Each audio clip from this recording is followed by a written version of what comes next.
ഈ പ്രക്രിയയിൽ തെരഞ്ഞെടുപ്പ് കമ്മീഷന് എല്ലാ കാലത്തും വീഴ്ചയുണ്ടായിട്ടുണ്ട്. ഈ പുതിയ കാലത്ത് കൂടുതൽ ഗുരുതരമായ വീഴ്ചയുണ്ടായിട്ടുണ്ട് എന്തെങ്കിലും സമ്മതിക്കണമല്ലോ. കാരണം അതായത് ഇനിയിപ്പോൾ ഈ തെരഞ്ഞെടുപ്പിനെ മൊത്തത്തിൽ അട്ടിമറിക്കാൻ വേണ്ടി തെരഞ്ഞെടുപ്പ് കമ്മീഷൻ ഇടപെട്ടു, അല്ലെങ്കിൽ കേന്ദ്ര സർക്കാരുമായി ചേർന്ന്, അല്ലെങ്കിൽ BJP-യുമായി ചേർന്ന് ആ നിലയ്ക്ക് ഇടപെട്ടു എന്നതൊന്നും ഏതായാലും തൽക്കാലം സമ്മതിച്ചു തരാൻ കഴിയില്ല. പക്ഷേ ഈ പ്രക്രിയയിൽ ചില പിഴവുണ്ടായിട്ടുണ്ടെന്നെങ്കിലും സമ്മതിച്ചു തരാതെ, അതേക്കുറിച്ച് മൗനം പാലിക്കുകയും ചൂണ്ടിക്കാട്ടിയ പിഴവുകളെക്കുറിച്ച് ഒന്നും പറയാതെ അതിലെ പ്രയോഗങ്ങളെക്കുറിച്ച് മാത്രം പ്രതികരിക്കുകയും ചെയ്യുന്നു എന്നുള്ളതാണ് തെരഞ്ഞെടുപ്പ് കമ്മീഷൻ ഇപ്പോൾ ചെയ്തുകൊണ്ടിരിക്കുന്നത്. കേരളത്തിൽ ഞാൻ പറഞ്ഞു വന്ന കാര്യം, ഇവിടെ എറണാകുളത്ത് ഇപ്പോൾ ചേർത്തിരിക്കുന്ന വോട്ടർമാരുടെ എണ്ണം കണ്ടില്ലേ?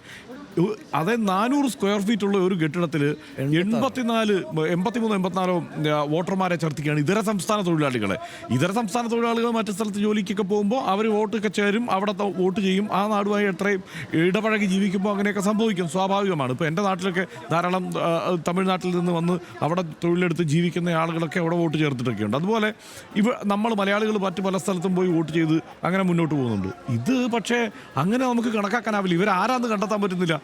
ഇപ്പോൾ ഇവിടെ വോട്ട് ചേർത്തിട്ടുള്ള ആളുകൾ ആരാണ് എന്ന് കണ്ടെത്താൻ, അത് ആരുകൊണ്ട് ചേർത്തതാണ്, ഏത് രാഷ്ട്രീയ പാർട്ടിയാണ് ചേർത്തതെന്ന് പോലും തിരിച്ചറിയാനാവാത്ത സ്ഥിതി കേരളത്തിലുണ്ട്.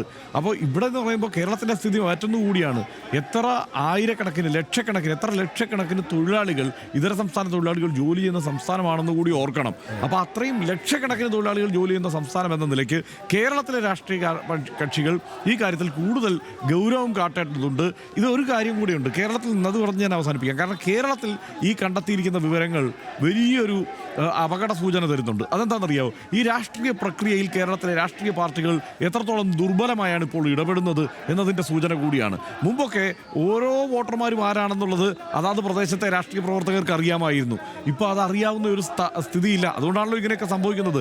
കൂടുതൽ ഊർജ്ജസ്വലതയോടെ ഇത്തരം ഇടപെടൽ നടത്താൻ BJP ഒരു ദേശീയ പദ്ധതിയുടെ ഭാഗമായി ഇടപെടുന്നു എന്ന് പോലും നമ്മൾ സംശയിച്ചാൽ ആ നിലയ്ക്ക് ഇടപെടാൻ അവർക്ക് കഴിയുന്നുണ്ട് എന്നുള്ളത് കൂടിയാണ് പ്രത്യേകത. അപ്പോൾ